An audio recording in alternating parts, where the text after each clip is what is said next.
나오셨습니다. 간사님 안녕하세요. 네, 안녕하세요. 네, 안녕하세요. 네, 안녕하세요. 네. 자, 지난 시간에 순기능 가정의 특징을 이야기해 주셨습니다. 네. 첫 번째 특성이었죠? 예, 오늘은 순기능 가정의 두 번째 특성에 세 번째 특성에 관해서 말씀드릴 건데요. 네. 네. 두 번째 순기능 가정의 두 번째 특성은 개방적 체계라는 겁니다. 이게 말이 좀 어렵죠. 개방적 체계. 예, 그럼 이제 개방적 체계 가족 시스템이 열려 있는 체계가 되려면 네. 어떤 요건들이 이제 만족돼야 되는지 이제 말씀드릴 텐데 네. 뭔가 우리가 오픈되어 있다고 하는 건 건강하다는 뜻이고 그렇죠. 폐쇄되어 있다는 건 뭔가 은폐되어 있고 네. 닫혀 있고 건강하지 못하는 의미잖아요. 그죠? 근데 앞부분에서 가족의 비밀이라는 개념을 말씀드린 적이 있는데 네. 다시 한번 이제 되짚어 보면 가족 비밀이라는 건 과거에 일어났고 아직까지 일어나고 있지만 모두가 알면서도 아무도 거론하지 않는 것. 예, 그리고 통상적으로 말해야 할 것과 말하지 말아야 할 것에 대한 완고한 규칙이 있기 때문에 그 집에서는 아무도 그 비밀에 대해서 언급하지 않기 때문에 비밀을 유지하도록 헌신하게 만드는 게 이 가족 비밀의 역할이다. 암묵적으로. 예, 암묵적으로. 예, 참 힘들겠죠. 그죠? 네. 그래서 부모의 재혼, 뭐 부모의 외도, 부모의 중독, 혼외자의 존재, 뭐 심지어 엄마의 문맹까지도 가족 비밀에 이해가 있었다고. 그러니까 이 가족 비밀은 꼭 어떤 사건이라기보다는 그 가족이 수치스러워하는 어떤 것. 네, 그러니까 숨기고 싶은. 그렇죠. 네. 그러면 가족의 비밀이 될 수 있거든요. 그러네요. 예. 근데 이제 가족 비밀을 가진 가정이 순기능적인 이제 가정이 되려면 네. 어떻게 해야 된다고 하셨죠? 이 가족의 비밀이 결국은 빛 가운데 드러나야 되거든요. 네. 처음엔 쉽지 않겠는데요. 쉽지 않죠. 근데 이 빛 가운데 드러난다고 하는 건 숨기고 있던 걸 다른 모든 사람한테 오픈해야 된다는 뜻이 아니라 가족 안에서 오픈해야 된다는 뜻이죠. 아, 그 안에서는 그쵸. 자유롭게 할 수 그렇죠. 있어야 된다. 그게 뭐 온 교회가 다 알아야 되는 거 아니잖아요. 그렇죠. 적어도 그 집 안에서는 이 일들이 자유롭게 거론되고 거론되어도 뭔가 불안이나 분노가 촉발되지 않고 네. 이런 상황이 돼야 된다는 뜻이죠. 네.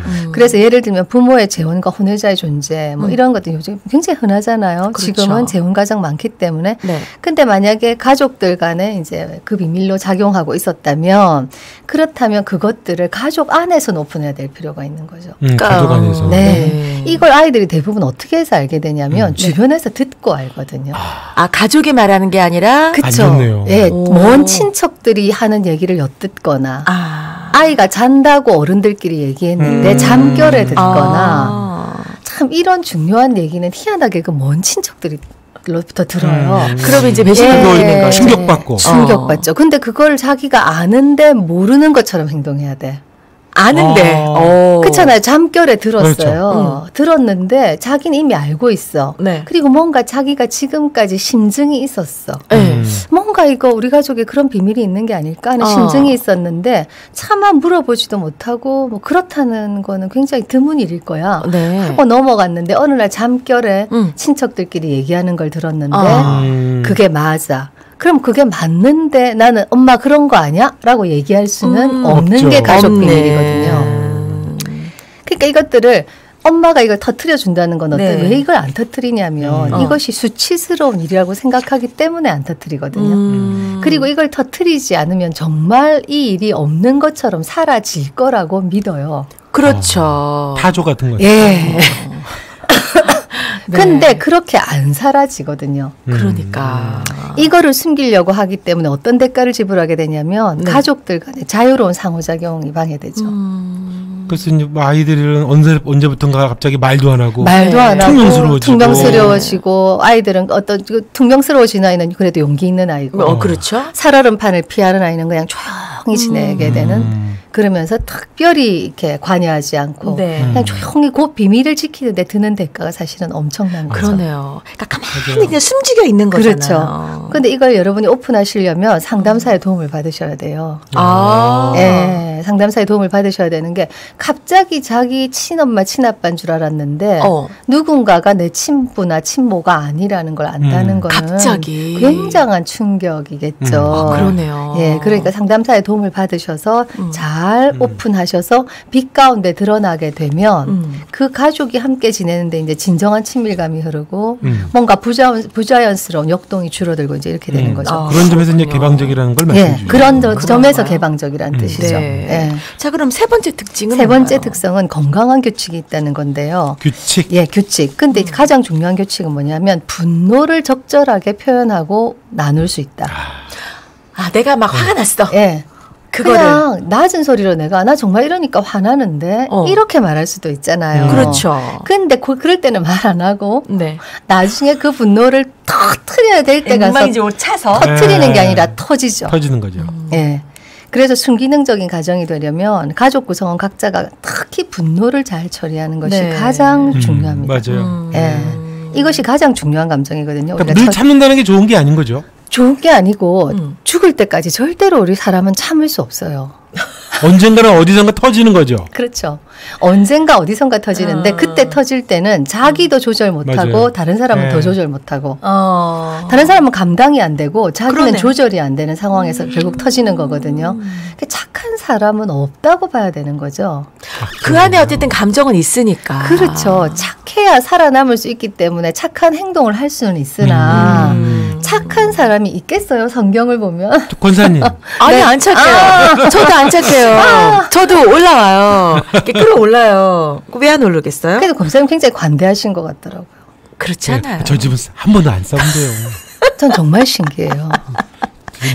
몰래 카메라를 놔봤으면 좋겠어요. 제가 얘기했잖아요. 싸움이 안 된다고. 싸움이 안 돼서 안 싸우는 거예요.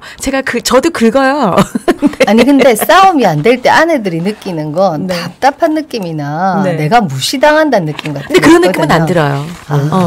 네. 뭐야. 진짜 뭐야. 뭐야. 이 얘기는 나중에 하고, 자, 이 얘기 나중에 하고, 우리. 뭐가 이상해졌어. 네. 아니요. 제대로 간 거예요. 네, 그래요? 네, 그럴 수도 있는 거죠. 제대로 안 그럴 수 있어요. 네. 또 그런 케이스도 있는 거죠. 그렇죠. 네. 맞아요. 저희 같은 케이스도 있는 거죠. 권사님, 네. 좋겠어요. 아니 권사님 그때 교제 중에 한번 말씀하셨어요. 네. 묵상하고 기도하실 때 네. 남편을 용납할 수 있도록 맞아요. 기도하신 적이 있는데 맞아요. 그 이후로 남편의 행동에 대해서 화가 나지 않는다. 네, 맞아요. 저는 그거는 성령의 강권적인 역사하심일 거라고 맞아요. 생각합니다. 그래서 저는 항상 생각해요. 하나님이 이 마음을 주시지 않으면 난 도대체 안 되는 사람인데 주셔서 가능한 거야. 그러니까 그건 인간적으로 가능한 마음은 아니고 아니고. 네. 예, 그냥 성령의 강권적인 역사하심이고 네. 권사님이 그걸 지속적으로 구하셨고 네. 그것이 이제 권사님 안에 하나의 진리로 자리 잡은 것 같아요. 제 해석. 해석이. 네. 이 화, 분노 간사님 얘기해 주셨잖아요. 네네. 주변에 그런 얘기 하거든요. 분노를 잘 참는 분들이 있다는 얘기들을 좀 하시고. 그렇죠. 또 아니면 뭐 누구나 참을만 할 땐 참다가 결국에는 이제 빵 터트린다. 네. 이게 애니어그램이라고 하는 성격 검사 여러분 해보신 적이 있는지 모르겠는데 네네. 그 성격 검사에 보면 이 평화가 중요한 유형들이 있거든요. 평화가 애니어그램 아마 중요한. 9번일 텐데 네. 그 유형들은 갈등이 얼마나 두렵냐면 죽음만큼 두려워요. 오. 그래서 그 사람들은 갈등이 죽음만큼 두렵기 때문에 네. 갈등을 일으키지 않습니다. 그게 죽을 만큼 두려우니까. 네, 그렇거든요. 그래서 이 사람들은 자기가 분노를 느끼는 것도 수용하기 어려워하고 자기가 느끼는 분노를 표현하는 건 더 못 견디겠죠. 그러네요. 더구나 우리가 하나님을 믿고 있으면 이게 분노를 터뜨리는 데 대한 기본적인 죄책감이 있잖아요. 그렇죠. 그러니까 이 분노를 억압하고 있는 분들은 주로 그런 분들이죠. 예. 그래서 참는 것의 결과는 근데 결국 터지는데 어떻게 터지냐면 바깥쪽으로 터질 수도 있고요. 자기 몸을 상하게 할 수도 있어요. 나를 스스로 뽑는 거예요? 네. 그래서 그 어느 의사분이 쓴 그 몸은 기억한다라는 책이 있어요. 네. 알라딘 검색해 보시면 지금 나오는데 그 책을 어떻게 쓰게 됐냐면 이분이 임상적으로 보니까 감정을 참았던 사람들이 앓는 병들이 있는 거예요. 네. 그래서 이분이 거기에 관심을 갖고 네. 그 관점에서 연구한 것을 쓴 책이거든요. 몸은 기억한다. 왜 옛날에 막 우리 어른들 그런 얘기 하잖아요. 화병이라고. 예. 화병 지금 우리나라에 화병이라는 병이 있잖아요. 그게 미국에서 하는 정신질환 진단 매뉴얼 DSM이라는 게 있는데 이게 계속 개정판이 나오기 때문에 지금은 DSM-5까지 나왔고 그렇죠. 이게 DSM-4에 화병이 1997년에 고유명사로 등재됐다고 해요. 화병이 코리아라는 나라에 코리아라는 나라에 가면 이런 병이 있다. 이건 이 문화적인 특성에 근거한 거다. 이렇게 하는데 이 정의가 뭐냐면 억울한 일을 당했거나 한스러운 일을 겪으면서 쌓인 화를 사귀지 못해서 생긴 몸과 마음의 질병이다. 정의가 정확한데요? 정확하죠. 네. 네. 근데 참아서 몸이 아프든 마음이 아픈 사람이 집에 있다. 근데 그 사람이 화를 내지는 않아 가족한테. 자 그런 상황을 한번 생각해 보세요. 굉장히 살얼음판 같은 긴장이 있겠죠. 그 긴장은 우리가 머리로 느끼는 게 아니라 우리 몸으로 느끼는 그렇죠. 거거든요. 우리 세포로 느끼는 거거든요. 그래서 이 화를 참고 있는 한 사람이 있으면 그 집이 순기능적인 가정이 될 수가 없죠. 그렇겠는데요? 네. 그렇죠. 네. 막 경부장님이 막 그랬다고 생각해봐. 그러니까요. 그럼 막 살얼음판이라서 말도 못 붙이고. 그러니까요. 그러면 이 화병 거 얘기하셨을 때 그 궁금한 게 가끔 그런 게 있어요. 이게 그 주변 사람들이 눈치채지 못할 만큼 화를 정말 잘 참는 건가? 그렇게 참는 건 사실은 불가능합니다. 이 사인이 있군요. 그렇죠. 이 감정이라고 하는 것은 에너지, 분노는 특히 여러 가지 사인들이 있죠. 목소리도 다르잖아요. 그렇죠. 목소리도 다르고 표정도 다르고 이렇기 때문에 아주 어린 아이들도 6개월 돌 이전의 아이들도 그 공간에서 일어나는 어떤 부정적 감정은 다 안다고 하거든요. 그래서 가트만 박사 연구에 보면 6개월 된 아이의 소변의 코티졸 농도를 가지고 그 부부의 이혼을 예측하는 연구가 있어요. 그래요? 6개월 된 아이가 뭘 알아요? 부정적 감정이 마구 그 집에서 분출되면 그걸 느끼는 거거든요. 그래서 이 분노를 참는 것은 불가능합니다. 주변 사람이 모르는 건 불가능해요. 처음에 한두 번 모를 수 있지만 그것들이 반복되면 미묘하지만 이럴 땐 화나 있고 이럴 땐 화나 있지 않다는 걸 알죠. 그래서 분노는 작을 때 표현하고 나누셔야 되는데 그렇게 하는 것이 그 가정의 전체적인 불안 수준을 낮출 수 있고 그리고 긴장 수준도 낮아지고 정서적으로 안전하고 편안한 가정이 되기 때문입니다. 그러네요. 그러니까 작을 때 미리미리 해야 돼요. 네. 그러면 이제 숨기는 가정의 세 번째 특성 중에서 이제 두 번째 얘기할 차례죠. 두 번째는 일관적이고 공정한 훈육이 있다는 건데요. 일관적이고 공정한 훈육. 첫 번째는 이제 일관성 있는 훈육이죠. 자, 그래서 여러분 저희도 이제 아이를 키우다 보면 내가 일관성 없음을 발견하잖아요. 그럴 때 있죠. 그때 마음이 어떠세요? 그러니까 좀 민망하고. 그렇죠. 참 멀쩡하고 자책하게 되죠. 결국 내 기분에 따라 그 줄자가 왔다 갔다 하는데 우리가 연약하고 죄성이 있기 때문에 매번 같은 잣대로 아이를 훈육할 수는 없겠죠.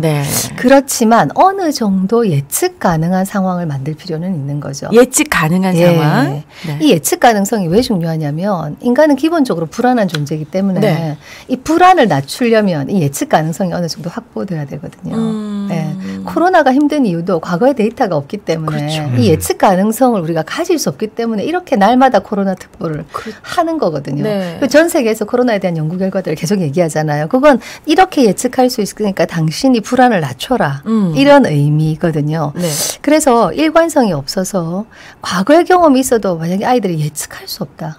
우리 아빠는 럭비공 같아. 아무 때나 언제든지. 아무 때나 언제든지 화를 낼 수 있어. 이렇게 생각하면 아이들은 아빠가 집에 들어서는 순간 늘 불안할 수밖에 없는 거죠. 근데 이제 일관성이 중요하긴 하지만 이 내 개인 내의 일관성이고요, 그죠? 엄마는 이럴 때 어떻게, 아빠는 이럴 때 어떻게 하잖아요.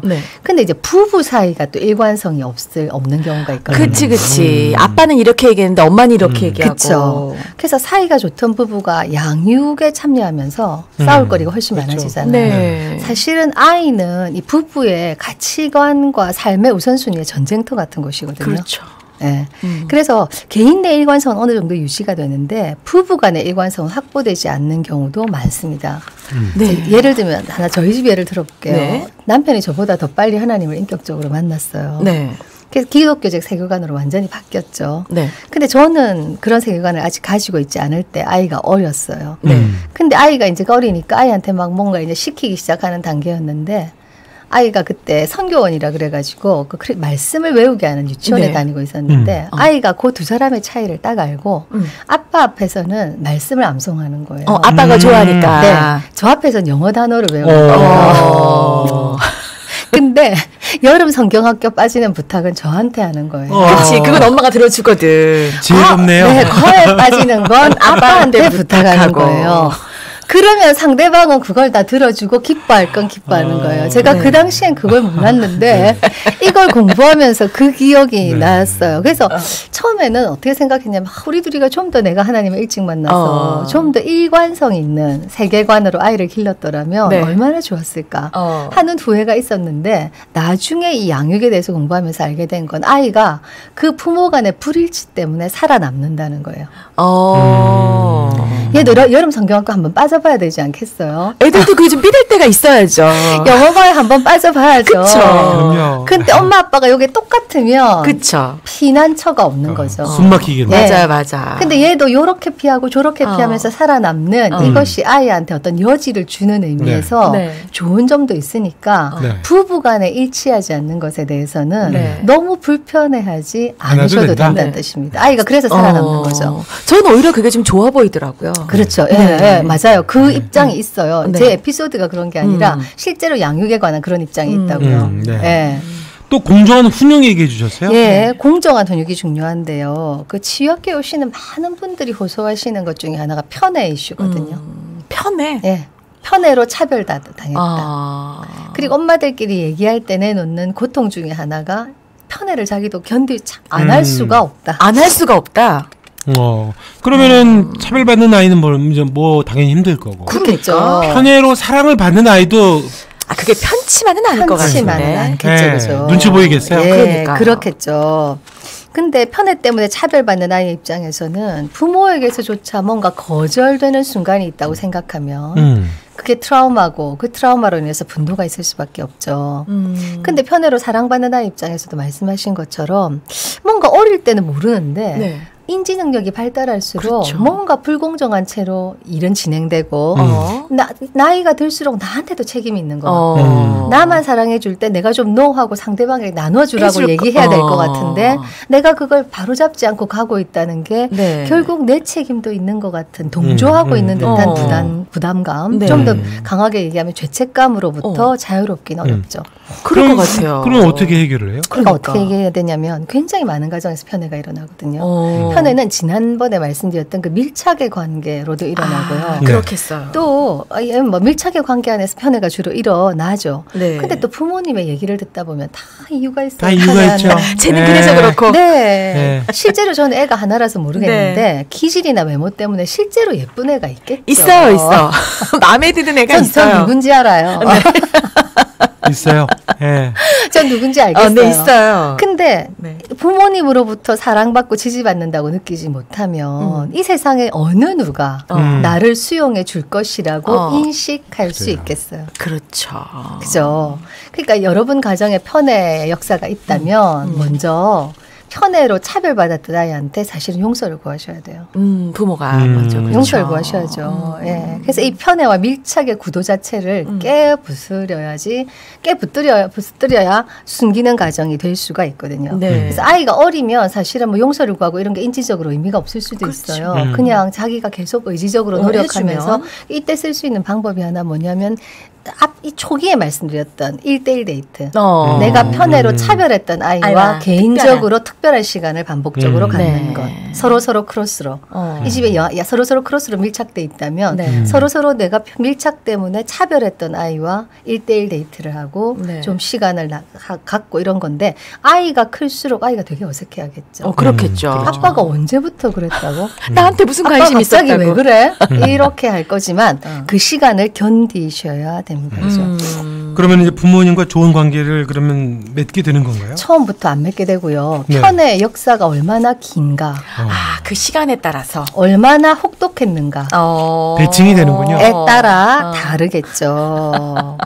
이 아이가 부모의 사랑을 느끼면서 지금까지 받았던 그 차별을 상쇄하려면 그렇지. 그 사랑의 잔이 바닥부터 차야 되는 게 아니라 마이너스부터 차올라와야 되잖아요. 그래서 그 사랑의 잔이 넘쳐야 되죠. 그렇게 하기까지는 굉장히 긴 과정과 시간이 필요하고요. 또 편애를 받으면서 사랑받았던 아이 같은 경우는 그 지금까지 누렸던 특혜가 있었을 거죠. 그렇겠죠. 그 특혜를 내려놔야 되거든요. 좀 놔야 되는데. 그 왕좌에서 내려와야 되거든요. 그러니까 걔한테도 사실은 말씀하시고 네가 이런 부담감이나 죄책감이 있었다면 그게 나의 연약함이었다. 근데 이제 엄마나 아빠가 돌이킬 거다. 그러니까 네가 지금까지 누려왔던 그런 것들이 너도 부담스러웠겠지만 이제 내려놔야 된다. 그래서 동생이나 형이나 언니나 누나와 이제 공평하게 나누어야 한다. 뭐든 엄마가 지금부터는 그렇게 할 거다. 이렇게 하면서 하루 빨리 내일보다는 오늘부터. 그치, 시작은 빨리 하되. 그렇죠. 근데 그 과정은 견디셔야 되는 거죠. 또 지난한 또 과정이 필요한 거군요. 그렇죠. 왜냐하면 그 편애로 차별받다 왔던 아이는 이제 안전한 대상이 됐잖아요. 그렇기 때문에 지금보다 더 화를 낼 수도 있고. 그렇겠네요. 그렇죠. 지금보다 더 문제를 일으킬 수도 있고. 이제 와서 왜 이러냐고. 더 어긋나갈 수도 있고. 뭐 얼마든지 가능한 일이거든요. 그렇죠. 근데 걔가 그렇게 한다는 건 걔가 이제는 부모를 안전한 사람으로 느끼고 있다는 뜻이고 그다음에 이제는 부모를 한번 또 테스트 해본다는 뜻이기도 해요. 언제까지? 내가 이래도 언제까지 수용할 거야? 이전으로 돌아갈 거지? 이건 거죠. 그 테스트에 걸려드시면 리셋 모드로 가신다는 거. 알겠습니다. 건강한 가정 만들기 오늘 숨기는 가정의 두 번째, 세 번째 특징이었어요. 그렇습니다. 두 번째가 개방적인 거죠. 개방적인 거고 또 일관적이고 세 번째가 규칙이었죠. 그래서 일관성과 공정한 훈육이 있다는 거였고 편애에 대해서 말씀드렸었죠. 이상인 간사님과 함께했습니다. 고맙습니다, 간사님. 네, 감사합니다. 고맙습니다. 이 방송은 재방송으로 보실 수 있고요. 그렇습니다. 이 컨텐츠만 따로 재생 목록에서 가정에도 면허가 필요해요. 우리 모두 다 배워야 되고요. 아는 것 같아도 잘 안 되거든요. 그렇습니다. 유튜브에 들어가셔서 대전 극동방송을 검색하시면 저희가 재생 목록에 여러 가지 콘텐츠들이 있어요. 그중에 가정에도 면허가 필요해요. 이 항목을 보시면 그동안에 있었던 여러 가지 좋은 강연들이 다 모여 있습니다. 그렇습니다. 혼자 보지 마시고요. 주변 분들에게 꼭 공유하시고요.